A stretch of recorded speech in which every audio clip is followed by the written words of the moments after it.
ako matatangasan! Itay! Huwag kang tumalon! Tumakas na lang tayo! Sa kalagayan mo, hindi mo na siya makakayang harapin! Hindi mo na ako mapagtataguan ngayon, Leandro. Mamamatay ka sa aking mga kamay. Pagbabayaran mo ang ginawa mong pagpatay sa aking mga kalahi. Tama lang pala na tinambangan kita dito.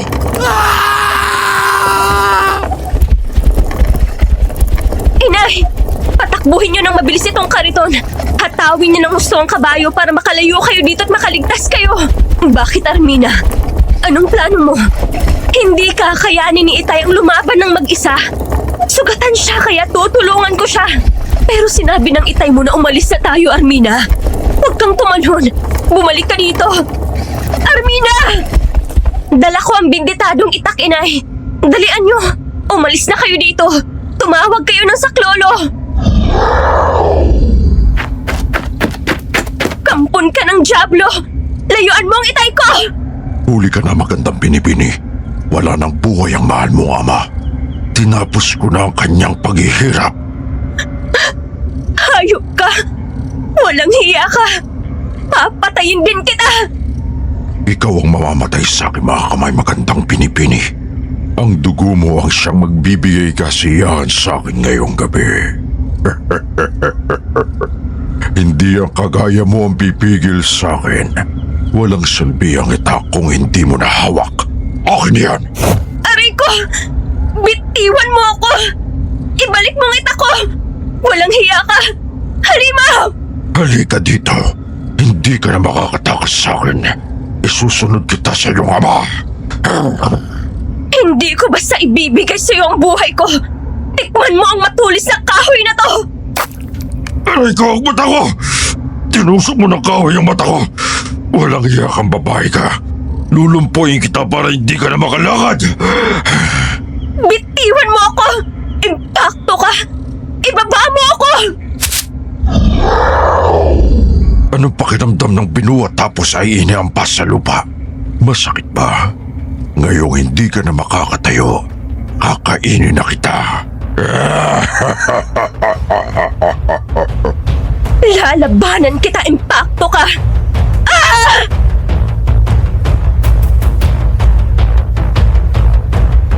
Magandang araw, Sir Jupiter. Tawagin mo na lang ako sa pangalang Armina. Isa po ako sa napakaraming taga-subaybay ng inyong channel, lalo na nga at kagaya ng ibang kababayan natin ay mayroon din akong natatanging kwento. Isang malagim na karanasan na hanggang ngayon ay nakatatak sa aking isipan, lalo na nga at hindi nawala sa aking muka at katawan ang mga pilat na likha ng matatalas na kuko at pangil ng aswang. Nangyari ito nung ako ay 25 anyos pa lamang sa isang baryong malapit sa karagatan na nasasakupan pa din ng Siquijor.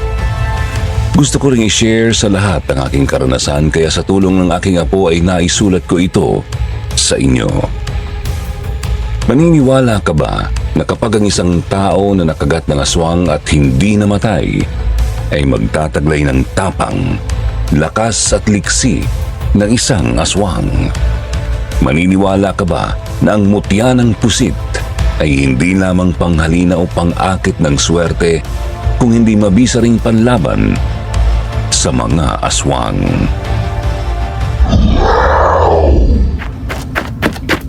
Bitiwan mo ang aking anak! Walang hiya ka! Isa ka pa. Wala ka rin naman magagawa. Uubusin ko ang lahi niyo. Magsama na kayo ni Leandro! Armina! Tumakas ka na! Ah! Inay! Inay ko! Napakawalang hiya mo talaga! Napakasama mo! Pinatay mo ang mga magulang ko! Pagbabayarin kita! Pagbabayarin? Nakakatawa ka naman. Hindi ka na nga makatayo dyan. Nakakaawa ka naman. Sinigil ko lang ang mga magulang mo sa malaking atraso nila sa lahi ng mga aswang. Bayad na sila ngayon at ang tubo ay ikaw. Wala ka talagang kaluluwa, impakto ka!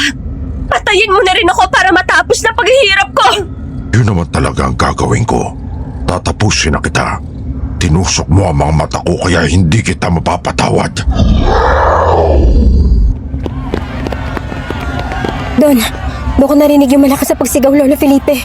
Tayo na mga kasama! Tignan natin doon! Ayun nga, Lolo! Ayun na yung aswang! Habulin niyo ang aswang! Meron na namang nabiktima ang walang hiya na yan! Naliligo na ako sa sarili kong dugo dahil sa mga kagat na aswang sa aking braso na ginagawa kong pangsangga para hindi niya ako makagat sa leeg. Mayroon din akong malalalim na kalmot sa muka, dibdib at leeg. Paano ay lumaban talaga ako sa kanya? Nang marinig niya ang sigawan ng mga taong paparating ay tumigil siya sa pagsalakay sa akin. Tumakas siya. Lolo, may nabiktima na naman yung aswang. Tulong! Tulungan niyo ako!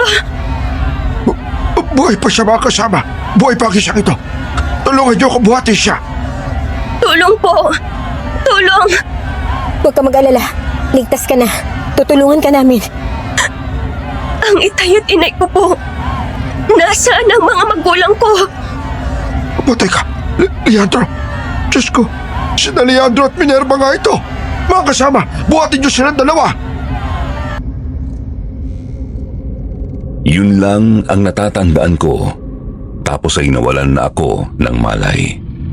Nang magising ako ay nasa loob na ako ng isang kwarto. Babangon sana ako kaya lang ay hindi ko maigalaw ang aking kanang binti. At nang tingnan ko yun ay mayroong malapad na kawayan na nakalagay doon.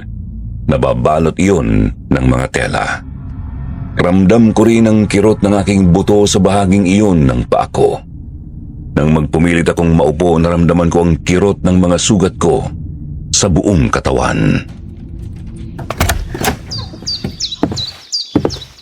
Oh, ising ka na pala.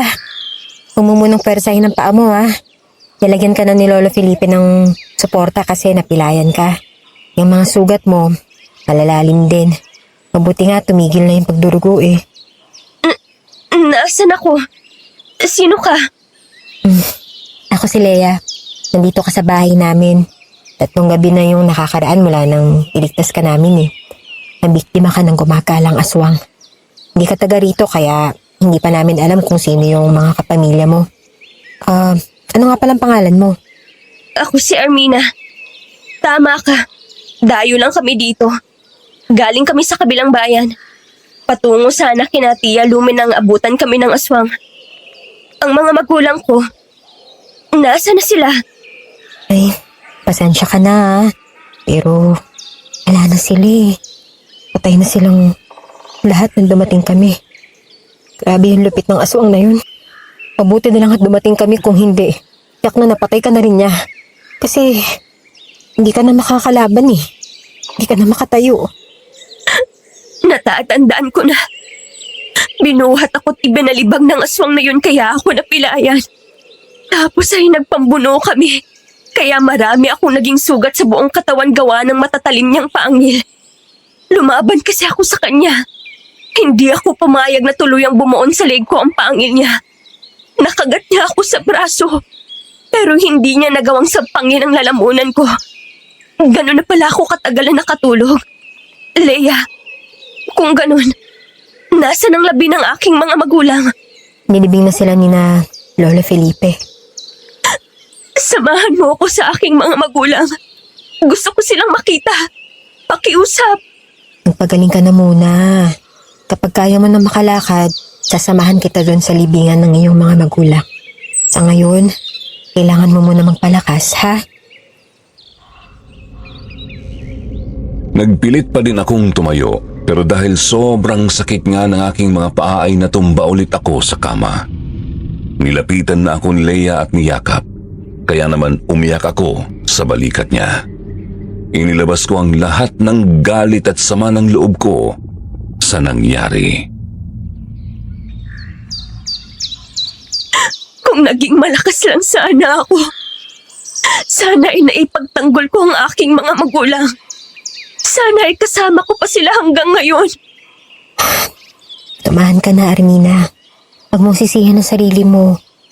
Wala namang may kagustuhan sa mga nangyari eh. Kilala ko ang ama mo na si Leandro at si Minerva. Totoo po ba?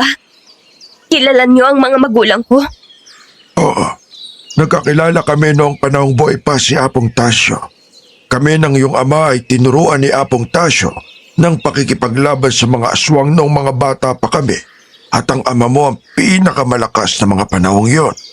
Dahil siya ang pinakabata sa amin ng mga panahon na yon. Kung malakas pala si Mang Leandro, bakit siya natalo ng aswang na yon, Lolo? Ang tao kapag nagkakaedad na, unti-unti na rin humihina ang katawan. Di kagaya ng aswang na lalong lumalakas kapag nakakatikim ng dugo at laman ng tao. Yun ang dahilan kaya siya natalo. Higit na malakas ang aswang na yun sa kanya. Pero kung noong panahong kalakasan niya, nagtagpo ang kanilang mga landas, nako, hindi siya matatalo nun. Tinuso ko ng kahoy ang kanyang mata, Lolo Felipe. Sigurado akong bulag na ang aswang na yun. Kung ganon, hindi niya dapat malaman buhay ka pa. Isa sa mga ugali ng mga aswang, ang balikan ng mga taong may atraso sa kanila. Hindi sila titigil hanggat hindi sila nakakaganti. Kagaya ng ginawa nila sa iyong mga magulang. Parehas po kami, Lolo Felipe. Dahil hindi rin ako titigil hanggang hindi ko siya nahahanap para iganti ang aking mga magulang. Pagbabayarin ko siya ng mahal. Pero sa kalagayan mo ngayon, ako na magsasabi sa iyo. Wala ka magiging laban sa kanya. Hinahanap mo lang ang iyong kamatayan. Kung ganun ay gusto kong maging malakas, Lolo Felipe. Gusto kong makaganti sa walang hiyang yun. Ay, kung ganon magpakalakas ka. Magpagaling ka para sabay ko kayong turuan ni Leia. Dahil may edad na rin ako. Nararamdaman ko na ang panghihina ng aking katawan. Kailangan niyong maging malakas para kung dumating ang panahong wala na ako, ay may pagtatanggol niyo ang inyong mga sarili. Oo nga, Armina. Huwag ka na muna magpumilit na tumayo. Magpagaling ka na muna ha at magpalakas. Para sa gayon, makita mo ang libingan ng ama mo. Sige po, Lolo Felipe. Salamat sa tulong na ginawa niyo para sa akin. Tatanawin ko itong utang na loob habang nabubuhay ako. Muli nga akong nahiga sa papag na naroon. Nagpahinga ako at hindi na muna pinwersa ang aking mga kamay at paa. Nang mga sumunod na araw ay napansin ko na naging mabilis ang paghihilom ng aking mga sugat. Naramdaman ko rin ang panunumbalik ng aking lakas. Ang aking mga paa ay nawala na rin ang pamamaga kaya ako na mismo ang nag-alis ng mga tela at kawayang nakalagay doon. Sinubukan kong tumayo. Aba, mukhang kaya mo nang tumayo ah. Hindi naman masakit yung paa mo? Hindi na gaano, Leia. Kaya ko nang tiisin. Kaya ko nang ilakad. Pwede na siguro akong lumabas ng bahay. Mahigit 1 linggo na ako dito sa kwarto eh. Oo naman, halika. Samahan kita. Punta tayo sa labas ng bahay para makalanghap ka naman ng sariwang hangin galing sa dalampasigan. Ang ibig mong sabihin ay malapit kayo sa dagat? Oo, halika. Mamasyal tayo sa tabing dagat. Naroon si Lolo Felipe oh. Nihintay na dumaong yung bangka namin. Ganun ba? Sige, tayo na. Matutuwa si Lolo Felipe kapag nakita niyang nakakalakad na ako. Leia, pwede ba akong makahiram ng bandana mo kung meron ka? Teka, bakit ka pa maglalagay ng bandana? Hindi naman mainit dito sa amin ah. Tabing dagat nga to, kaya presko. Ang aking mukha na mayroong malalaking sugat at peklat. Gusto ko siyang itago sa mga tao. At para na rin sa aking kaligtasan sa aswang na aking nakalaban. Kailangan kong itago ang aking mukha. Sige. Meron akong itim na bandana dito. Ikaw nang gumamit. Nang iabot nga sa akin ni Leia ang itim na bandana ay inilagay ko iyon sa aking ulo at itinakip sa aking mukha. Ang kanang pisngi ko lang ang nakalabas dahil wala akong peklat sa bahaging yun. Nang makalabas nga kami ng bahay ay nalanghap ko agad ang malakas na hanging nagmumula sa dagat. Nakita ko rin ang mga buhangin na aking kinatatayuan. Nang igala ko ang aking paningin ay nakita ko ang maraming mga bangka na papadaong na. Naroon din at nakaupo sa isang upuang kahoy si Lolo Felipe, nakatanaw sa kalawakan ng dagat.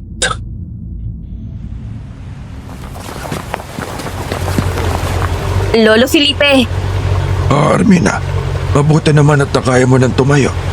Opo, pati ang mga sugat ko ay tuyo na rin. Yun ay dahil sa mga halamang gamot na itinapal nyo. Alam mo, ilang araw na akong nag-iisip kasi kahit na mabisa ang mga halamang gamot na yon, hindi basta naghihilom ang mga sugat ng isang ordinaryong tao dahil sa lalim ng mga sugat na iyong tinamo. Anong ibig mo sabihin, Lolo? Meron bang kakaiba kay Armina? Ang bilis maghilom ng mga sugat mo, Armina. Sabagay, anak ka nga pala ni Leandro. Nananalaytay sa iyong mga ugat ang kanyang dugo. Dugo ng isang hunyang.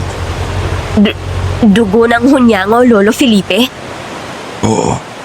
Noong binata pa siya, nasugatan siya at tumagas ang maraming dugo. Para mapalitan yon, pinainom sa kanya ni Apong Tasyo ang dugo ng hunyango. Kaya mula noon, naging malakas at maligsa siya. Mabilis ding naghihilom ang mga sugat at maaaring ganun din ang nangyari sa iyo ngayon. Kaya alam ko na ikaw na ang susunod na pwedeng sumubok na kunin ang mutya ng pusit. Ayan ka na naman, Lolo eh. Nung nakaraang taon, pinasubukan mo sa akin na kunin yun. Muntik na ako mamatay pero hindi ko pa din naman nakuha. Magkakaiba naman ang kapalaran ng bawat tao. Maaaring iba ka at iba rin si Armina. Ang mutya kasi ang pumipili kung sino ang nais niyang pagbigyan. Kaya kahit anong pilit ng isang tao, kung hindi naman siyang pinili ng mutya ay mababaliwala ang lahat ng kanyang pagod. Lolo Felipe, ano po ba ang mangyayari kung makukuha ng isang tao ang mutya ng pusit? Halimbawa ay subukin kong kunin yun. Ang mutya ng pusit ay may kapangyarihan ng panghalina. Magiging makapangyarihan ang tinig ng sino mang magtataglay nito. Bukod doon ay magiging swerte din ang sino mang may hawak ng mutya ng pusit. Palaging liyamado sa labanan. Kung mapapasayo yun, natitiyak ko na magiging malakas ka at makakaya mo nang harapin ang malakas na aswang na pumatay sa iyong ama. Sige po, paghahandaan ko yan, Lolo Felipe. Kapag malakas na ako, susubukan kong kunin ang mutya ng pusit. Sige, magpakalakas ka. Ilang linggo na lang at sasapit na ulit ang Biyernes Santo. Sa mga ganong panahon lang nagpapakita ang mutya ng pusit. Pero ihanda mo ang iyong sarili dahil sinasabi ko sa iyo, hindi basta-basta nakukuha ang mutyang iyon. Tama si Lolo Felipe, Armina. Ang pagkuha sa mutya ng pusit ay napakadelikado. Sinubukan kong kunin yun nung nakaraang taon pero nabigo ako. Muntik na nga ako mamatay. Nakahanda akong subukan ng aking kapalaran, Leia. Iisa lang naman ang hangad ko, ang tapusin ang kasamaan ng mga salot dito sa ating lugar. Nakita ko nang umiti ng matamis si Lolo Felipe habang nakatingin sa malawak na karagatan. Napatingin na rin ako sa dagat. Humugot ng malalim na buntong hininga. Matapos ay naupo na rin ako sa upuang naroon na katabi ng upuan ni Lolo Felipe. Ilang araw pa ang lumipas. Nakakalakad na ako ng maayos. Kaya sinamahan ako ni Leia sa libingan ng aking ama. Itay, isinusumpa ko sa harapan ng iyong puntod. Pagbabayarin ko ng mahal ang pumatay sa'yo. Hindi ako titigil hanggang hindi iyon nangyayari kahit ang maging kapalit ay ang buhay ko. Nakahanda rin naman po akong tulungan si Armina, Mang Leandro eh. Kung noong mga panahon nyo ay naging magkaibigan pala kayo ng Lolo Felipe ko, asahan po ninyo na sa panahon ngayon, kami naman ni Armina ang magtutulungan. Anong problema ng mga asong to? Bakit parang nagagalit sa atin? Teka nga, mga walang hiyang to ah. Ako yata ang gusto niyong kagatin ah. Eh kung kayo kaya ang kagatin ko, ha? Ako naman ang hahabol sa inyong mga walang hiya kayo. Ipingutin kong mga tenga nyo.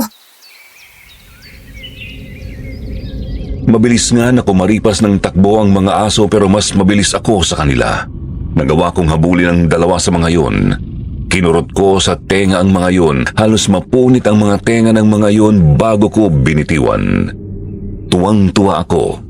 Kaya nang bumalik ako kay Leia, nakatulala siya. Tingnan mo, wala nang gustong lumapit sa atin. Lahat ay natakot na. Tao ka ba? Grabe! Ang bilis mo palang tumakbo, Armina. Ang liksi mo para mahuli ka agad yung dalawang aso na yun. Ang sabihin mo, mabagal yung mga aso kaya inabutan ko. Uy, hindi ah. Mabilis ka talaga kasi yung mga aso malayo na eh. Naabutan mo pa? Grabe. Kaya pala hindi ka rin naparusahan ng aswang eh, no? Hindi ka niya napuruhan. Kasi maliksi ka, saka malakas ka, kaya nakaligtas ka sa kanya. Pero gusto ko pang mas maging malakas, Leia. Kailangan kong subukan yung sinasabi ni Lolo Felipe. Kailangan kong makuha ang mutya ng pusit na pwedeng tumalo sa aswang na yun. Alam ko naman na kahit anong sabihin ko, hindi na kita mapipigilan sa mga plano mo. Kaya ang masasabi ko lang, mag-iingat ka, ha? Kung talagang alanganin na, huwag mo nang pilitin pa. Oo naman. Siya nga pala, Leia. Yun nga palang itak ko na dala ng gabing yun. Nakuha niyo ba? Oo, nakuha namin pati na rin yung buntot pagi ng itay mo. Nandun sa kwarto mo sa ilalim ng papag. Doon ko inilagay. Salamat, Leia. Sa paglipas nga ng mga araw ay tuluyan na akong nakabawi ng lakas. Gumaling ang aking mga sugat. Nawala ang kirot ng mga iyon. Pero ang kirot ng aking kalooban ay hindi nawawala. Lalo na nga at palagi akong nagsasalamin. Nakikita ko ang mga peklat sa aking mukha at katawan. Kasabay niyon ay naaalala ko ang kamatayan ni Itay. Kapag ganoon ang nararamdaman ko, umaakyat ako sa taas ng puno ng nyog at umuupo sa ibabaw ng mga dahon yun. Armina! Armina! Nasa ka na ba? Nandito ako, Leia. Hoy! Grabe ka naman talaga, Armina, ha? Para ka namang unggoy. Anong ginagawa mo dyan? Nagpapahangin lang, Leia. Tinatanaw ko ang kabuuan nitong lugar natin. Kung titingnan ay napakatahimik. Pero pagdating ng gabi ay nakakatakot dahil sa mga gumagalang aswang. Ay, oo nga eh. Totoo naman yan. Kaya nga gabi-gabi sumasama kami ni Lolo sa mga nagro-ronda. Ay, siya nga pala. Bumaba ka na dyan, huy! Kakain na tayo. Kakain na tayo ng hapunan. Nakaluto na ako. Sige, nandyan na ako. Ayos ba? Ganun lang kabilis. Puro ka talaga kalokohan. Baka nakakalimutan mo na napilay ang paa mo, ha? Ilang linggo pa lang ang nakakaraan eh. Baka mamaga ulit yan. Sige ka. Huwag kang mag-alala. Ayos ng aking mga paa. Hindi ko na nararamdaman ang kirot. Sa palagay ko ay handa na akong subukang kunin ang mutya ng pusit. Mabuti naman kung ganun. Halika na nga at makakain na tayo. Lalamig pa yung sinigang na isda eh. Naku po, yari tayo kay Lolo Felipe pag nagkataon. Sige, tayo na. Nang pumasok kami sa loob ng bahay ay naroon na si Lolo Felipe. Naghihintay na sa amin. Parang nahiya ako nang makita kong seryoso na siyang nakatingin sa amin. Paano nga matagal na pala siyang naghihintay doon? Pasensya na po, Lolo Felipe. Nagkatuwaan lang po kami ni Leia. Masama ang pinaghihintay ang pagkain. Maupo na kaya at kumain na tayo. Nagkatinginan kami ni Leia, tapos ay naupo na kami para sabayang kumain si Lolo Felipe. Pero hindi pa kami nakakatapos kumain, nakarinig na kami ng mga taong nagkakagulo sa labas ng bahay. Kaya naman kaagad kaming tumayo para alamin kung ano ang nangyayari at nalaman nga namin na mayroong hinahabol na aswang ang mga taong baryo. Pambihira talaga makasalot na yan. Walang pinipiling oras. Kaya, tayo na tulungan natin silang habulin ng mga aswang na yon. Kunin mo ang karet ko, madali ka. Sige po, Lolo Felipe. Tutulong din ako. Sige, tayo na. Takpan nyo na lang ang mga pagkain. Madali. Sumunod naman kami kay Lolo Felipe. Nagmamadali akong pumasok sa kwarto. Kinuha ko ang itak sa ilalim ng papag. Nang lumabas ako ay wala na sina Lolo Felipe at Leia. Kaya naman muli kong inayos ang bandana sa aking mukha. Itinali ko iyon ng mabuti sa aking leeg. Lumabas ako ng bahay at kaagad na tumakbo. Noon ko napansin ang mga kakaibang bagay sa akin. Parang lalo akong sumigla dahil sa gabi. Ang bilis ng mga kilos ko at nang sinubukan kong tumalon, nakatalon ako ng mataas. na kaya kong tumalon hanggang dito sa bubungan ng bahay. Ha? Dati mabilis lang akong umakyat sa mga matataas na lugar kagaya ng puno. Kaya ko naman palang tumalon ng mataas. Kaya pala sinasabi ni Leia na mabilis akong tumakbo. Totoo nga pala yun. Pati pagtalon ay mabilis din. Kaya kong magpalipat-lipat sa bubungan at mga punong kahoy. Ibang klase ang kakayahang to. Armina! Nandiyan ka na naman sa bubungan! Nandito yung aswang, hinahanap namin! Nandito ako para makita ko kung saan siya tumakbo, Leia. Kitang-kita ko dito sa itaas kung nasaan siya. Tama si Armina. Sige Armina, hanapin mo kung nasa na ang aswang. Lolo Felipe, ayun siya. Tumakbo papunta sa malaking puno ng akasya. Naging isang malaking asong itim siya. Mga kasama, naroon daw ang aswang sa likuran ng malaking puno ng akasya. Tayo na! Lolo, tama si Armina. Ayun yung aswang oh, sa puno ng akasya. Mga kasama, paligiran niyo ang aswang. Huwag na nating hayaang makatakas. Mag-iingat kayong lahat. Mabangis ang aswang na yan. Sibatin niyo mga kasama! Kaagad namang sumunod kay Lolo Felipe ang mga taong naroon. Sinibat nila ang aswang pero nakailag lang yun. Mayroon namang ilang sibat na tumama sa katawan ng aswang pero hindi gaanong bumaon dahil sa kunat ng balat nyon. Kaya naman nang mahawakan yun ng sibat ay binali lang tsaka dinamba ang mga lalaking naroon.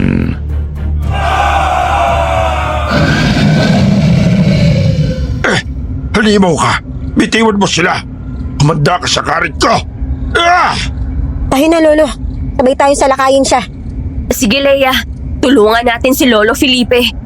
Pampihira, napakabilis siyang kumilos. Hindi ko siya tinamaan. Kaya kong sabayan ang bilis niya, Lolo Felipe.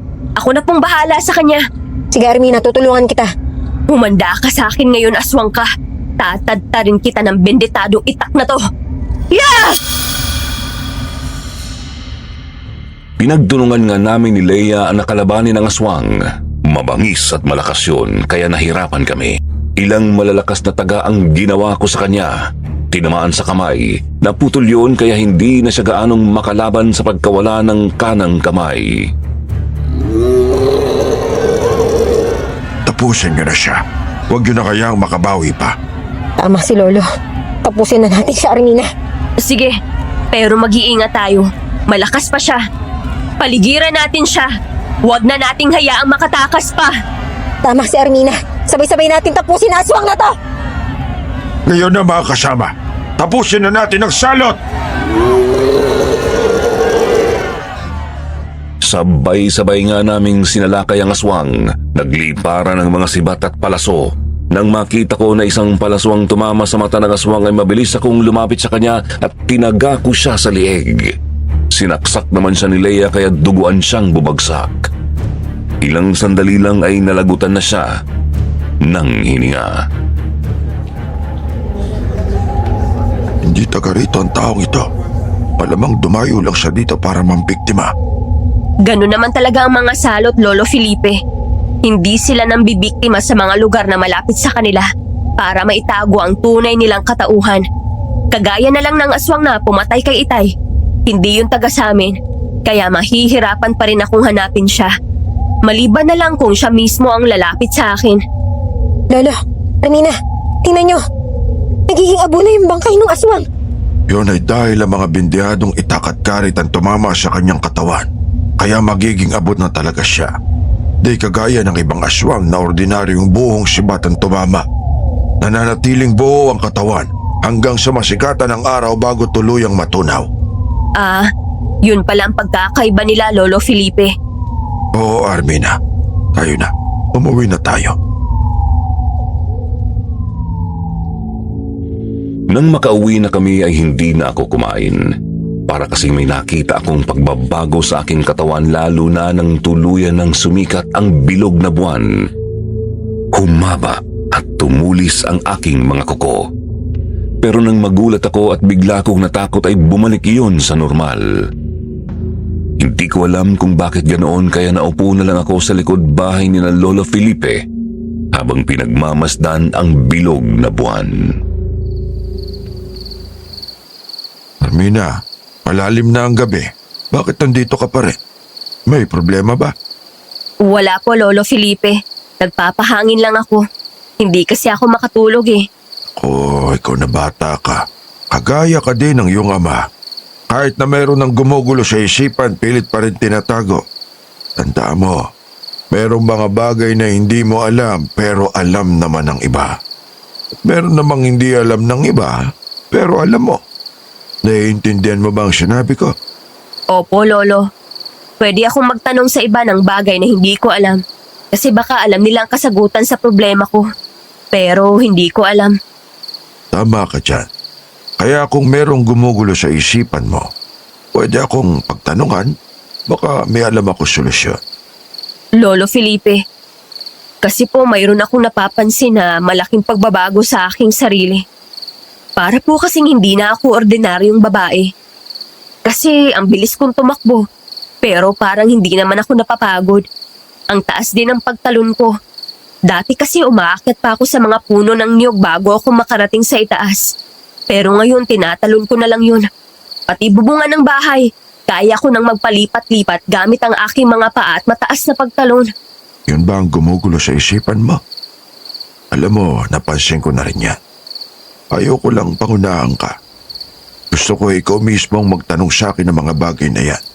At kanina nga po, Lolo Felipe, nakita kong humaba at naging matutulis ang aking mga kuko nang mapatingin ako sa bilog na buwan.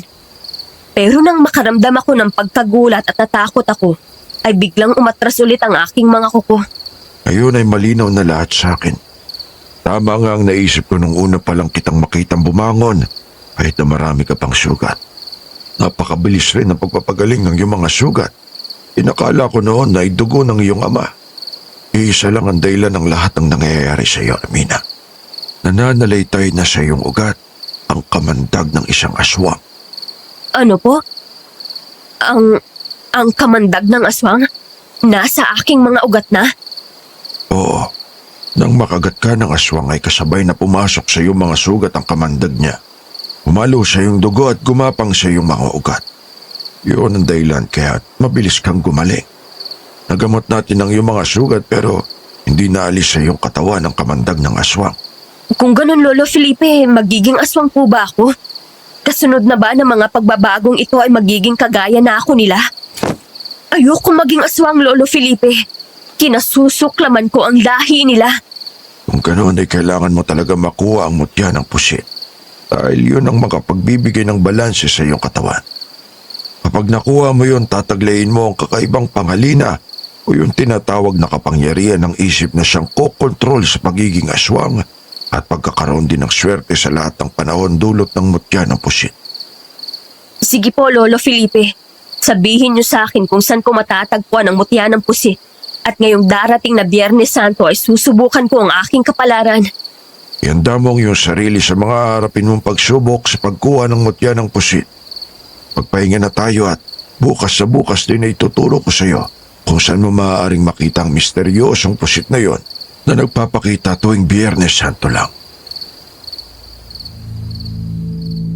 Sumang-ayon naman ako kay Lolo Felipe. Pumasok ako sa aking kwarto at natulog. Lumipas ang mahabang oras. Sumikat ang araw kaya kaagad akong bumangon at inilagay ang bandana sa aking mukha. Lumabas ako ng kwarto. Naroon na sina Lolo Felipe at Leia. Magalmusal ka na at maya-maya papalahot na tayo. Pupuntahan natin ang lugar ng mga pusit. Sige po, Lolo Felipe. Tamang-tama lang, Armina, oh. Maganda yung panahon ngayon kaya makakarating tayo rin ng maayos. Pero sa Biyernes Santo, kapag susubukan mo na ang iyong kapalaran, mag-isa ka na lang nababalik doon. Naiintindahan ko po, Lolo Felipe. Nakahanda naman po ako ano man ang mangyari. Umalis na po tayo. Hindi naman ako nagugutom. Pag-uwi na lang ako kakain. Kung gayon ay sige, ayun na. Sumama ka na rin, Leia. Sumang-ayon naman sa akin si Lolo Felipe. Lumabas kami ng bahay nila at pinuntahan namin ang bangka na nasa dalampasigan. Sumakay kami roon. Kahit may edad na si Lolo Felipe ay malakas pa rin ang katawan niya. Napaandar kaagad ang bangkang di motor. Tapos ay pinatakbo iyon patungo sa laot. May 1 oras ang naging biyahe namin hanggang sa matanaw namin ang higanting bato na nasa gitna ng dagat.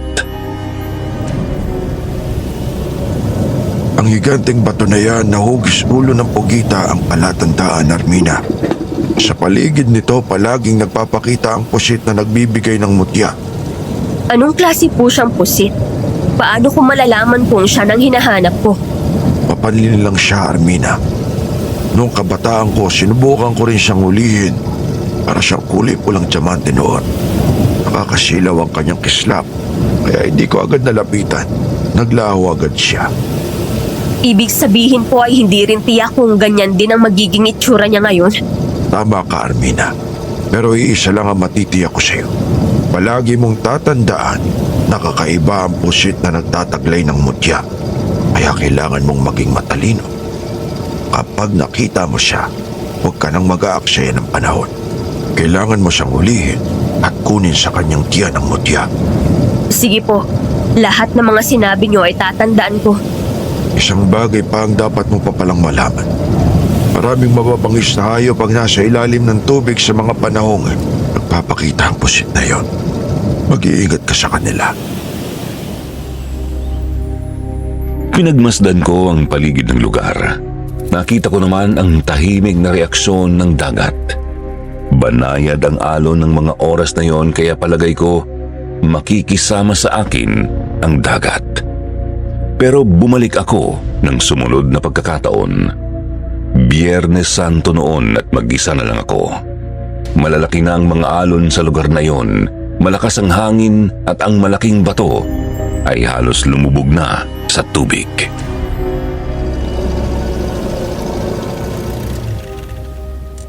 Mabuti na lang at pinadala sa akin ni Lolo Felipe itong pana sa isda at patalim. Magagamit ko to laban sa mga nasa ilalim nitong tubig. At itong antipara para makatagal ako kahit 5 minuto sa ilalim ng tubig. Inay, Itay, para sa inyo ang gagawin kong ito. Gabayan niyo po ako. Matapos kong itali sa nakausling bato ang bangka ay ikinasa ko na ang pana na dala ko. Isinuot ko na rin ang antipara tapos ay tumalon na ako sa tubig. Nagpalinga-linga ako sa paligid ng makarating sa ilalim ng dagat. Naglalakihang mga bato at korales na tirahan ng mga isda ang unang bumungad sa akin. Nakita ko rin ang maliliit na isda na naroon na nabulabog nang makita ako. Naglanguyan palayo. Kaya naman naglangoy na din ako sa paligid para hanapin ang pusit na sinasabi ni Lolo Felipe. Pero bigo akong makita iyon. Bago maumbusan ng hangin, umahon ako. Nasa na kaya yung sinasabi nila na pusit na nagtataglay ng mutya? Totoo kayang magpapakita pa yun dito? Baka naman lumipat na siya ng lugar. Baka wala na dito. Pero hindi ka dapat sumuko, Armina. Kailangan mo siyang makita. Kailangan mong maging malakas para maiganti mo ang iyong mga magulang. Laban lang. Huwag kang susuko. Ay, para na akong baliw na kinakausap ang aking sarili. Mahiwagang pusit! Nasaan ka na ba? Magpakita ka sa akin. Kailangan kita. Para mo ng awa. Sa pangalawang pagsisid ko may natanaw akong maliwanag sa di kalayuan, kaya nilangoy ko yun. Nang makalapit ako roon ay nakita ko na isa palang malaking kabibi iyon. Nakabuka at ang kumikislap ay ang perlas na nasa ibabaw niyon. Pero nang lumingon ako sa gawing kanan ko ay nakita ko ang malaking isda kung saan mayroon ding nagliliwanag sa tabi niyon. Naroon ang kakaibang pusit. Pinana ko ang malaking isda nang harangin ako at tinamaan yun sa mata. Nang umigtad yun, doon ko nakita ang malaking pusit na kulay asul. Nagliliwanag siya na parang brilyante. Kapag nakita mo ang mahiwagang pusit na nagtataglay ng mutya, maging matapang at matatag ka. Dahil daraan ka sa matinding pagsubok, hindi niya basta isusuko sa iyo ang mutya. Maraming mababangis na hayop sa ilalim ng dagat ang pipigil sa iyo. Pilitin mong talunin ang mga iyon. Lolo Felipe! Kapag nasugatan mo ang mga bantay ng pusit, lalayo na sa iyo ang mga iyon at magkakaroon ka na ng pagkakataon na malapitan ng pusit. Pero nagkamali yata si Lolo Felipe kasi lalong nagalit ang malalaking isda ng masugatan ko. Paulit-ulit akong binangga at sinubukang kagatin. Mabuti na lang at nagagawa kong umiwas. Muli akong umahon at kumapit sa katig ng bangka. Nakita ko na nagdidilim na ang paligid. Nagtataka ako kung bakit parang ang bilis lumipas ng mga oras ngayon. Nawawalan na ako ng pag-asa na makukuha pa ang mutya ng pusit. Pagod na ako, parang ayaw ko nang bumalik sa ilalim ng dagat. Napapikit ako. Ngayon ka pa ba susuko kung kailan abot kamay mo ng iyong hinahangad? Inay, kayo nga. Alam niyo bang sabik na akong makita kayo? Alam niyo bang sobra ng ginawa kong pagsisisi sa mga nangyari sa atin? Kasi hindi ko kayo nagawang ipagtanggol. Hindi naman kami nagdaramdam sa'yo ng itay mo. Kaya wag mong sisihin ang sarili mo. Ang dapat mong gawin ngayon ay maging malakas ka. Gawin mo kung ano iyong inaakala mong tama. Iisa lang ang palaging sinasabi sa'yo ng itay mo. Natatandaan mo pa ba? Opo. Yung sabi niya na huwag susuko sa anumang pagsubok na haharapin hanggang sa makuha ang pinakamabuti para sa akin. Yun naman pala eh. Natatandaan mo pa din. Yun ang dapat mong gawin, anak. Huwag kang sumuko. Kaya mo yan. Gawin mo ang lahat para makuha mo ang gusto mo. Nang idilat ko ang mga mata ko ay hinahanap ko sa paligid si inay. Saka ko lang nalaman na saglit pala akong nakatulog at nakita ko siya sa aking panaginip. At dahil sa sinabi niya ay parang nabuhayan ulit ako ng loob. Sa pagsisid ko ulit ay may dala na akong fishnet at hinawakan ko ng mahigpitang patalim. Muli kong hinarap ang malalaking isda. Nang masugatan ng mga yon ay naglayuan sa akin nang makitang desperado na ako. Kaya nahuli ko ang pusit na nagtataglay ng mutya at nailagay sa fishnet. Pero bago ako nakaahon sa bangka ay pinigilan pa ako ng isang malaking pugita. Hindi mo na ako mapipigilan, Pugita. Hawak ko ng pusit na may taglay na mutya. Bitiwan mo ako kung hindi puputulin ko ang galamay mo. Ayaw mo ha? Tatagpasin kong galamay mo. Di nagtagal ay nakaakyat ako sa bangka. Inalis ko sa fishnet ang nahuli kong pusit na may taglay na mutya. Hihiwain ko na sana ang tiyan niya para makuha na ang mutya. Nakapako kasi na mayroon ngang matigas na bagay sa kanyang tiyan pero naawa ako. Kaya binitiwan ko na ang patalim at kinausap ko na lang siya. Mahiwagang pusit na may taglay na mutya. Ayokong saktan ka. Ayokong patayin ka. Alam kong mayroon kang pamilya sa ilalim ng tubig. Masakit ang mawala ng minamahal kagaya ng nangyari sa akin. Gusto ko lang naman makuha ang iyong mutya para maging maayos ang kalagayan ko at maiganti ko ang aking mga mahal sa buhay na nawala. Patuloy pang naglipa na ang mga salot na pwedeng makapambiktima ng mga inosente. Baka naman pwedeng ibigay mo na lang sa akin ang mutya nang hindi ka na masaktan. Pakiusap. Nagmamakaawa ako sa'yo. Mahiwagang pusit. Nagsusumamo ako sa'yo. Ayaw kitang saktan. Ayaw kitang patayin kaya ibigay mo na lang sa akin ang kailangan ko. Kasunod yun, biglang bumuga ng itim na tinta ang hawak kong pusit. Tinamaan ako sa muka, dahilan para tamaan ang aking mga mata. Napaigtad ako at nabitiwan ng pusit na may mutya. Muli siyang tumalon sa tubig. Hindi ko na siya naabutan pa. Kasunod nyo ng pagbuhos ng malakas na ulan, nagsalimbayan ng malalakas na kulog at kidlat. At nakisama sa galit nila ang dagat. Hinampas ng malalaking alon ang aking bangka. Kasunod nyon ay may kung anong bagay ang tumama sa dibdib ko.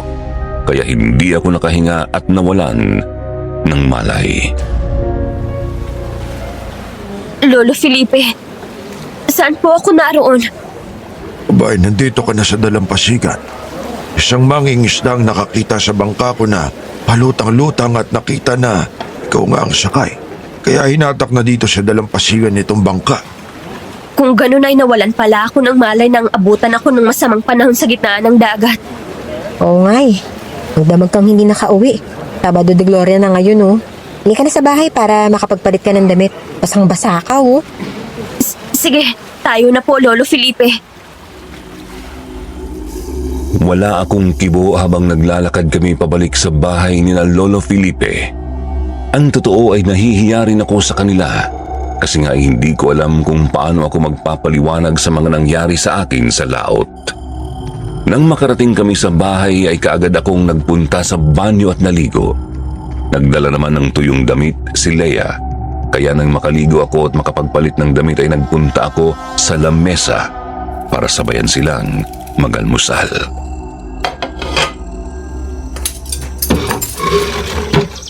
Lolo Felipe, pasensya na po. Nabigo ako. Kasi naman po ang tanga-tanga ko. Nahuli ko na po yung pusit na may taglay na mutya pero naawa po kasi ako sa kanya. Ang ibig mo bang sabihin, nahuli mo na? Anong nangyari at nakawala pa? Kasi Lolo, nakakaawa yung pusit. Hindi ko biniyak yung tiyan niya para makuha ko yung mutya. Tapos bigla niya akong binugahan ng tinta sa mukha kaya ayun, nabitawan ko siya at nakabalik na siya sa tubig. Sinayang mo ang isang napakagandang pagkakataon para makuha ang mutya ng pusit. Nagawa mo na siyang hulihin pero hindi mo pa ginawa ang nararapat. Pwede sana taglay mo na ngayon ang agimat niya. Oo nga po. Nakakapanghinayang kasi 3 beses akong sumubok na sumisid. Mayroong malalaking isda at mugita akong nakalaban bago ko nahuli ang pusit na yon at madalas sa bangka. Kaya lang hindi naging matapang ang bidbid ko para patayin siya. Lolo, iisa lang ang ibig sabihin yun.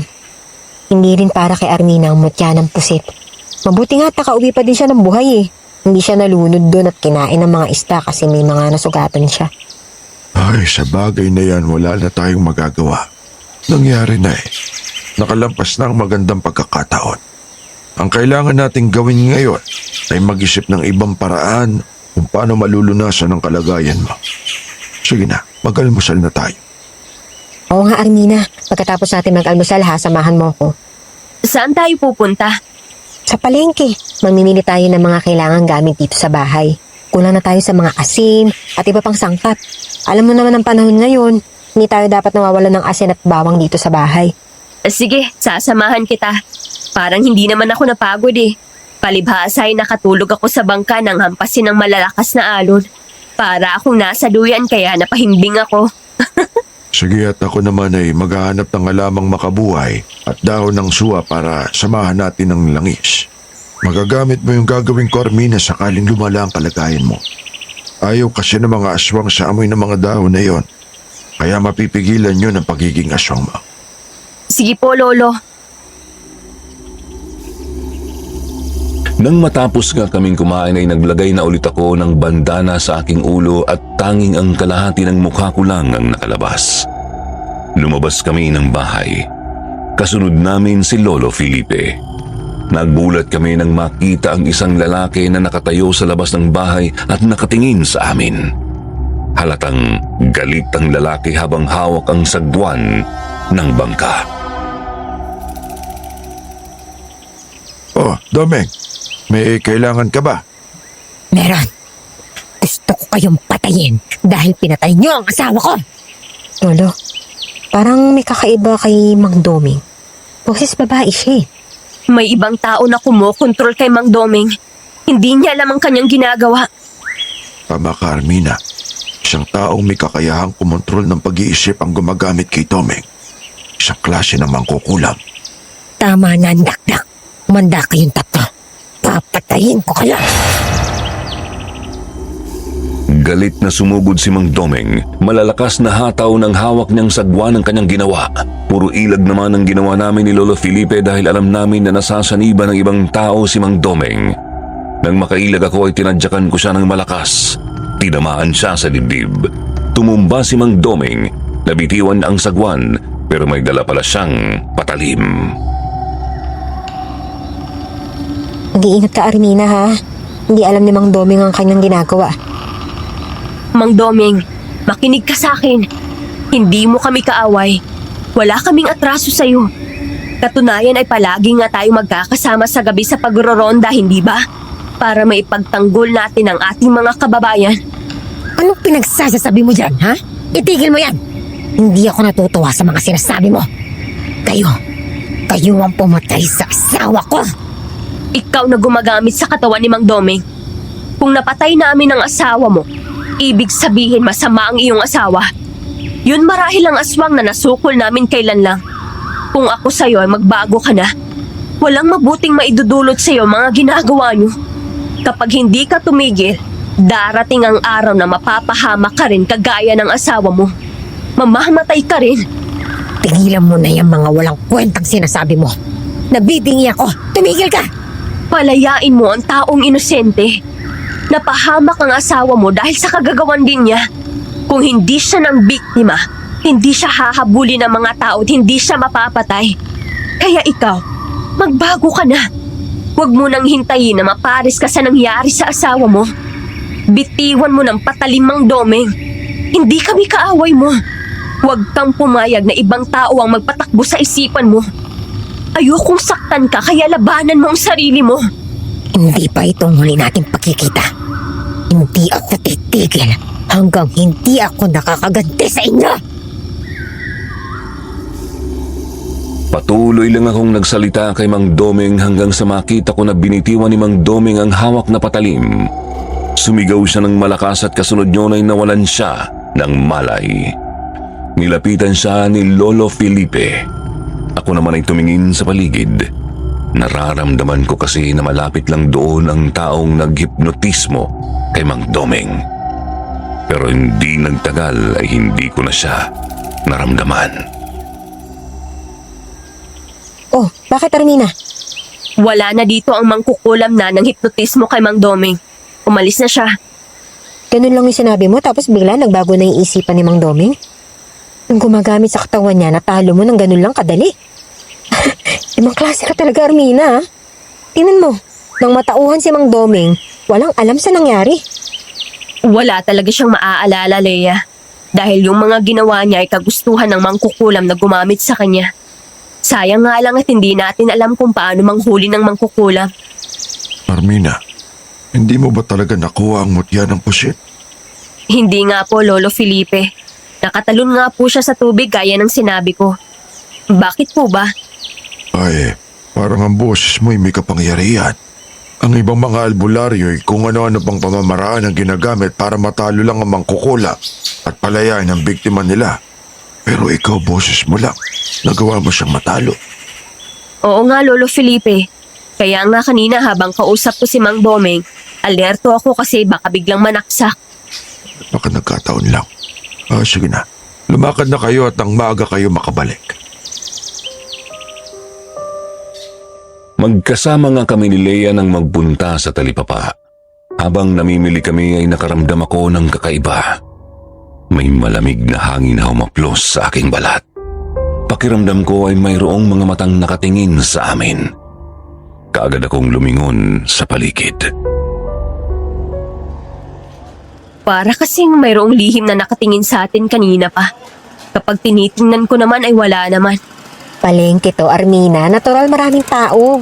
Saka lahat sila talagang napatingin sa akin. Kasi maganda ako. Kaya kapag napagpupunta ako dito, lahat sila nakatingin talaga sa akin. Oo, alam ko na yun. Nagtitingin sila sa'yo. Pero iba yung pakiramdam ko na nakasubaybay sa atin. Parang hindi gagawa ng mabuti. Ano ka ba? Mababait ang mga taga rito sa palengke, Armina. Lahat sila kilala ko. Yun nga lang yung iba kong suki, kilala ko lang sa muka. Tama si Leia. Mababait ng mga tao dito kaya wala kang dapat na ipag-alala. Ay siya nga pala, Leia. Bili ka ng biko, ha? Masarap ito at bagong luto lang. Kakatapos ko pa lang po mag-almusal kaya busog pa po ako. Naku, sana naman ay bilhin mo ako kahit isang hiwa lang para mabawasan naman itong paninda ko. 3 piso lang naman ang hiwa nitong biko at talagang mabubusog ka. Sige na nga po. Ayan, ang bait mo talaga. Swerte na magiging asawa mo. Oh, eto ang biko ha. Dagdagan ko na rin ng libre ng isang dagdag. Salamat po. Mahaba at maganda ang buhok mo, Leia ha. Kaya lang mukhang hindi maganda ang gamit mong sabon. Medyo naglalagas ang buhok mo. Oo nga po Minsan, naglalagas talaga yung buhok ko. O siya, ako'y aalis na at mag-iikot pa para maubos na itong paninda ko ha. Kainin mo yan ha, habang mainit pa. Bago tuluyang umalis si Aling Sita ay nakita ko na panay ang sulyap niya sa akin. Parang iniiwasan din niya na makausap ako hanggang sa makalayo na siya ay nakatingin pa din sa akin kaya naman lihim akong kinabahan. Armina, tara, tikman nga natin yung biko ng babae. Mukhang masarap mainit pa Mukhang bagong luto lang. Huwag mong kainin yan, Leia. Parang kakaiba ang kilos ng babaeng nun. Kilala mo ba siya? Hindi Pero ano naman yung kakaiba sa kanya? Nakapakabait nga Isa lang ang binili ko pero 3 yung binigay sa akin. Ibig sabihin, para sa'yo yung isa. Ayoko, busog pa ako. Kung ako sa'yo ay wag mo nang kainin ang biko na yan. Lalo't hindi mo naman pala siya kilala. O talaga, Armina? Pati ako kinakabahan sa sinasabi mo Sige na nga, ito na nga kakainin to. Napansin ko talaga na kakaiba nga ang aking panghalina ng aking mga salita. Kahit ayaw ng isang tao ay nakukumbinsi ko siya kapag kinausap ko. Pati ang mga tindero at tindero sa palengke ay ibinibigay nila ng mababa ang paninda nila kapag ako na ang kumausap. Kaya naman nakabili pa kami ni Leia ng karning baboy. Tuwang-tuwa si Leia nang makauwi na kami. Lolo Felipe, pagluluto ko po kayo ng sinigang na baboy ngayong tanghalian Sinigang na baboy ba ang sabi mo? Opo, nakakasawa na po kasi yung puro isda kaya mangluto naman tayo ng baboy. Paano kayong makakabili ng baboy? Kaunti lang ang perang dala nyo. Si Armina po ang kausap. Ibinigay nila yung karne sa mababang presyo na gusto ni Armina. Nakakapagtaka. Kaya mga tindero at tindero ng karne doon tataas ko magpresyo. Hindi ka rin makakatawad. Pero binigay ng mababa kay Armina. Oo nga po, Lolo. Kaya bumili ako ng 1 kilo kaya may ulam na tayo hanggang mamayang hapon. Hindi na nakakibo si Lolo Felipe. Napatingin na lang ito sa akin. Tapos ay hinawakan ng aking pulso. Bahagyang pumikit at pinakiramdaman ang tibok ng aking pulso. Napabuntong hininga siya at matapos ay nagpunta sa bintana. Tinanaw ang dagat. Sa palagay ko nakuha mo na ang mutya ng pusit, Armina. Pero nasan po ang mutya, Lolo Felipe? Hindi ko nga nagawang biyakin ang tiyan ng pusit kaya nakataka siya. Hindi ko nakuha ang mutya. Pakiramdaman mo ang katawan mo. Base sa mga nangyayari, nasa iyo na ang mapangalinang tinig at ang swerte na taglay ng mutya. Pero nasan ang mutya? Noon ko naramdaman na muling kumirot ang aking dibdib. May bagay na uminit doon, kaya naman nahaplos ko yon at noon ko lang nalaman na mayroon pala akong maliit na bukol sa dibdib. Kaya nagpaalam ako kay Lolo Felipe. Pumasok ako ng kwarto at tinignan ko kung ano ang bukol na yun sa dibdib. At nalaman ko nga na isang mutya ang nakatanim doon. Saka ko naalala ang matigas na bagay na tumama sa aking dibdib noong nasa dagat ako na naging dahilan kaya nawalan ako ng malay. Armina, pwede bang ikaw na magtuloy ng niluluto ko? Mukhang namumula ka, Leia. May problema ba? Parang biglang samamahin pakiramdam ko Ay, para ako lalagnatin. Naku, oo nga. Ang init ng katawan mo. Sige, magpahinga ka na lang muna at ako nang magluluto. Uminom ka muna ng gamot. Uminom na ako ng gamot sa lagnat. Salamat ha. Lumabas ako ng kwarto at ako na ang nagpatuloy sa niluluto ni Leia. Makalipas ang 1 oras ay nakaluto na ako kaya naman naghain na ako. Tinawag ko na si Lolo Felipe para kumain tapos ay nagtungo ako sa kwarto para dalhan ng mainit na sabaw si Leia. Pero pagdating ko sa kwarto ay wala na siya at nakita kong nakabukas na rin ang bintana doon. Lolo Felipe, nasan po si Leia? Kanina nagpunta sa kwarto. Masama daw ang pakiramdam. Wala po doon eh. Siya naman kaya nagpunta yun. O sige na, kumain na tayo. Baka bumili lang ng gamot niya. Bakit hindi na lang po nagsabi sa akin para ako nang bumili? Kaya mo na uuwi din yun. Kumain na tayo. Sabay na nga kaming kumain ni Lolo Felipe. Pero natapos na kaming kumain na hindi pa rin bumabalik si Leia kaya lumabas na ako ng bahay para hanapin siya. Nagpunta ako sa malalapit na tindahan pero hindi ko rin siya nakita. Hanggang sumapit ang gabi ay hindi na umuwi si Leia. Kaya naman nag-alala na kami ni Lolo Felipe. Kaya hinanap namin siya. Humingi na rin kami ng tulong sa mga kapitbahay. Nagdala kami ng flashlight at itak. Hindi namin nakita si Leia. Bigo kaming umuwi. Hanggang ilang araw pa ang lumipas. Ilang araw nang nawawala si Leia. Wala man lang tayong balita kung nasaan na siya. Oo nga po, Lolo Felipe. Ano na po kayang nangyari sa kanya? Kinakabahan na ako. Sana naman ay walang masamang nangyari kay Leia. Magpahinga na lang po muna tayo. Tapos maghanap na po tayo ulit. Puntahan natin yung mga lugar na hindi pa natin nararating. Sige. Sumang-ayon naman sa akin si Lolo Felipe. Nakatulog siya sa pagod sa paghahanap kay Leia. Napaidlip din ako. Gabi na nang ako ay magising. Paano nga ay narinig ko ang boses ni Leia na parang tinatawag ako kaya naman lumabas ako ng bahay. Muli ay nagdala ako ng itak at flashlight. Kasunod ko pala si Lolo Felipe. Sinundan ko ang pinagmumulan ng boses ni Leia. Armina! Armina! Narinig mo ba yun, Lolo Felipe? Hindi ba boses yun ni Leia? Oo, boses siya ngayon. Pero nasaan siya? Parang sa gawi po doon. Tayo na! Nagpatuloy kami sa paghahanap ni Lolo Felipe kay Leia hanggang sa makarating kami sa kakahuyan. Kung saan nakarinig kami ng mga alulong ng aso habang umiihip ang malakas na hangin. Naglalangit-ngitan ang mga sanga ng mga punong kahoy. Nang mapatingin ako sa kalangitan ay nakita kong bilog na bilog ang buwan. Hanggang sa matanaw ko na nakaupo sa ibabaw ng putol na punong kahoy, si Leia. Lolo Felipe, ayun po si Leia oh. Pambihirang bata ito. Bakit dito pa pumunta? Alam naman niyang madilim na ang gabi. Delikado sa mga ganitong lugar. Tayo na po. Lapitan na natin siya. Teka, nasa na po si Leia? Kanina ay natanaw ko na naroon siya sa putol na puno. Ngayon ay wala na siya doon. Mukhang dinadaya tayo ng ating paningin, Armina. Umanda ka, kasi hindi na maganda itong nangyayari. Lolo Felipe, nandun si Leia. Ayun, tumakbo siya sa likuran ng malaking puno na yun. Huwag ka maging padalos-dalos. Tamo siya dyan pero nakita ko rin siya doon. Sabay natin siyang nakita sa isang pagkakataon. May mali talaga dito.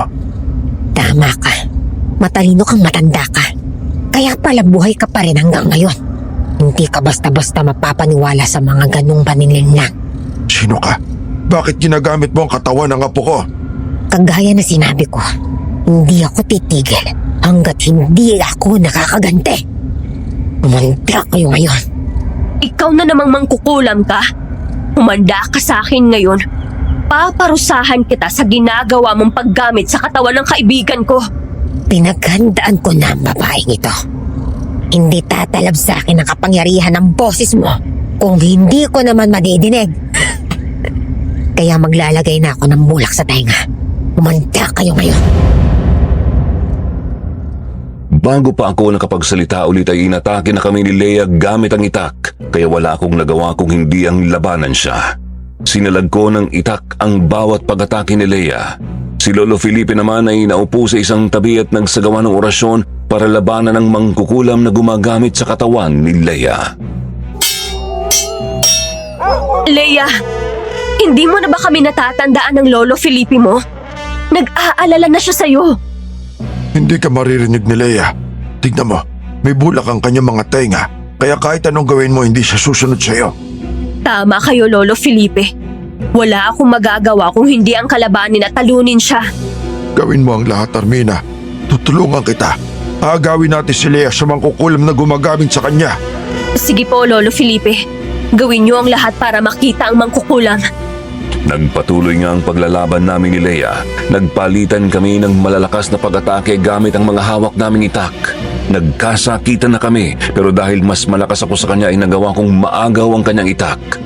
Tinadyakan ko siya at nang tumumba ay kinubabawan ko na si Leia. Idinapa ko siya at pinilipit ang kanyang kamay papunta sa likuran. Inalis ko ang bulak sa kanyang tenga. Pakinggan mo ako. Hindi ako ang kaaway mo kung hindi ang mangkukulam na gumagamit sa katawan mo. Huwag mo akong turuan ang dapat kong gawin. Maldita ka. Bitawan mo ako! Magpakabait ka mangkukulam. Ngayon, sabihin mo sa akin kung saan ka nagtatago. Kung hindi ay sisigaw ako ng malakas. Kahit may bulak ang tenga mo, tiyak na maririnig mo ako at susunod ka sa lahat ng gusto ko. Saan ka nagtatago? Kasunod yun ay naramdaman ko na may kumilos sa likuran ng malaking puno na nasa di kalayuan. Mabilis ko yung tinakbo. Tumalon ako kung kaya nasukol ko si Aling Sita na nagtatago doon. Sabi ko na nga ba eh. Kaya naman pala kakaiba talaga ang pakiramdam ko nang makita kita sa palengke. Isa ka palang mangkukulam. Anong klase ka bang tao? Bakit ang lakas na kapangyarihan ng salita mo? Akin ang bagay na kinuha mo kay Leia na ginagamit mo para mapasailalim siya ng iyong kapangyarihan. Sundin mo ako. Ibigay mo na yun sa akin. Heto na ang buhok niyang nalagas sa nakinuha ko. Pakiusap. Pakiusap, huwag mo akong papatayin. Walang iya kang matanda ka? Ikaw palang may kagagawan kaya napunta sa bahay yung aswang na yon. Anong ibig mong sabihin, Leia? Dahil pa sa ilalim ako ng pangkukulam niya. Kaya ako nakarating sa bahay na aswang na yon. Ilang araw at ilang gabi ako namalagi ron. Ilang beses ako pinagsamantalahan ng aswang na yon. Gustong gusto ka ng kapatid ko. Kaya noong naroon ka na sa bahay niya, pansamantala kitang pinalaya sa kulam sa paniniwala kong magugustuhan mo rin siya at iibigin mo siya kung ibibigay niya sa'yo lahat ng meron siya. Kahit kailan, hindi ako iibig sa isang aswang na kagaya niya. Dapat sa inyong magkapatid, mamatay! Mga kapatid ng Diablo, dapat sa inyo mamatay! Wag! Huwag mo akong patayin! Wag! Sa galit ni Leia kay Aling Sita dahil sa kanyang sinapit ay ilang ulit niya itong tinaga. Walang buhay na bumaksak si Aling Sita. Kasunod yun ay narinig namin ang malakas na atungal ng aswang. Kasunod ang malalakas na kulog at kidlat at marahang pagambon. Ang liwanag ng buwan ay medyo kumulimlim nang tumakip ang itim na ulap. Nang mahawi yun ay muling nagliwanag ang buwan. Kung hindi mo ako matatanggap, mas mabuting patay na rin kita kasama ng mga lolo mo at ang babaeng yan na nakatakip ang mukha. Arnaldo! Ikaw ang nanghalay sa kaibigan ko? Oo, Armina. Ang walang hiyang aswang na yan ang humalay sa akin ng paulit-ulit. Kilala mo ko? Nagtagpo na ba tayo? Oo naman. Hinding-hindi kita makakalimutan. Ikaw ang pumatay sa aking mga magulang. Kaya binulag kita. Pero hindi pa sapat yan. Ang dapat sa'yo ay mamatay dahil salot ka. Pagmasdan mo kung sino ako ngayong naalis ko ng bandana ko. Ikaw yung anak ni Leandro. Ikaw yung bumulag sa aking mga mata. Alam mo bang sukdulan na naging galit ko sa'yo? Kaya pinahirapan kita ng gusto sa dami ng mga naging sugat mo. Paano ka ba nabuhay? Nabuhay ako dahil sa determinasyon ko at matinding paghahangad na makaganti sa'yo. Ngayong nagtagpo na tayong muli, hindi na kita pababayaang makatakas pa. Ikaw ang hindi ko hayaang makawala pa. Kung hindi ka namatay noon, ngayon ay titiyakin kong mamamatay ka. Buong bangis na sumugod si Arnaldo, sinalubong ko rin siya. Ginamit ko ang itak para labanan siya. Halos naging parehas ang aming lakas at bangis ni Arnaldo. Naiilagan niya ang mga pag-atake ko. Naiiwasan ko rin naman ng matatalas niyang mga kuko. Para kaming mga aso at pusa na nag-away sa gitna ng kakahuyan hanggang sa makarating kami sa malawak na talahiban. Hindi namin namamalayang malayo na kami kina Leia. Humihingal si Arnaldo nang tumigil. Paano mo napalakas ng ganyan ang iyong sarili? Daig mo pa ang isang gabunan. Yun ay dahil sa pinagsamang kapangyarihan ng mutya ng pusit at kamandag ng aswang. Mutya ng pusit at kamandag ng aswang. Tama ka. Nang kagatin mo ako ay nasalinan ako ng kamandag mo. At nakuha ko ang mutya ng pusit para naman pigilan ang pagiging aswang ko. Pero sa pagkakataong to, sa sobrang galit ko sa'yo, hindi ko na pipigilan ang kamandag ng aswang na nasa aking dugo para lang patayin ka! Isa ka na ring aswang. Magkalahi na tayo. Kaya dapat hindi na tayo maglaban. Dapat maging magkakampi tayo. Maaari nga na pareho tayo ng kalagayan. Pero hindi tayo pareho ng gawain. Hindi ako tutulad sa'yo. Dapat kang mamatay. Kung kayo na yung manda ka, papatayin kita! Muli kaming nag-abot ni Arnaldo at sa pagkakataong ito ay naging mas mainit at mabangis ang naging paglalaban namin. Lakas sa lakas at pangil sa pangil. Halos magkatulad kami. Ang lamang ko lang sa kanya ay mayroon akong taglay na mutya ng pusit. Kaya umayon sa akin ang swerte. Palaging lagpas ang pag-atake niya at kapag ako naman ang umatake ay nasasapul siya. Kaya duguan siyang bumagsak. Nasa akin din ang kapangyarihan ng panghalina. Kaya sa tinig ko ay susunod ka. Huwag ka nang lumaban pa dahil wala ka namang magagawa sa akin. Pagmasdan mo ko. Tingnan mo ang pilat sa aking mga muka. Ikaw ang may gawa nito, di ba? Mas maganda kung gagawin mo din to sa iyong sarili. Huwag mo kong lilangin at pasakayin sa matatamis mong salita. Ikaw ang tumapos sa iyong sariling buhay. Hindi kayo magagawa! Ha! Tigilan mo ako! Dumating na ang iyong katapusan. Tanggapin mo ang pagkatalo mo. Tapusin mo ng iyong sarili. Galit na galit si Arnaldo. Hindi niya matanggap na natalo siya ng isang kagaya ko. Kaya nang makabawi ay tumayo ito. Hindi para lumaban ulit kung hindi para tumakas. Pero hindi ko na siya binigyan ng pagkakataon. Hinabol ko siya at inatake ng sunod-sunod hanggang sa tuluyan ko siyang mapatay. Nang humupa ang aking galit ay nagbalik ako sa pagiging normal na tao.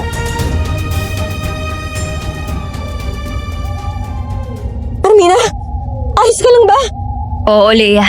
Ayos lang ako. Sa ngayon ay nakokontrol mo pa ang pagiging aswang mo. Nangangamba ako na dumating ang oras na tuluyang mananaig ang dugo ng pagiging aswang kaysa sa kapangyarihan ng mutya ng pusit. Oo nga po, Lolo Felipe. Sige, umuwi na tayo. Subukan natin ang itinuro sa akin noon ni Apong Tasyo para magamot ka. Kinabukasan ay natagpuan ng mga tao ang bangkay ni Aling Sita at Arnaldo. Iisa ang paniniwala ng lahat na biktima sila ng aswang. Ginamot naman ako ni Lolo Felipe. Mayroon siyang ipinainom na langis sa akin kung saan nakalagay doon ang mga sangkap na gamot para gumaling ang pagiging aswang ko. Naisuka ko nga ang maitim na dugo na may kahalong kamandag ng aswang. Pero kasabay niyon ay naisuka ko rin ang mutya ng pusit. Bago pa yun nakuha ni Lolo Felipe ay naglaho na iyon. Mula noon, nagbalik ang normal kong buhay. Si Leia naman ay nagbuntis at alam naming dalawa na ang ama ng batang yun ay ang aswang na si Arnaldo. At yan po ang aking karanasang hindi ko makakalimutan, Sir Jupiter. Salamat po sa pagbibigay pansin sa aking liham. More power and God bless.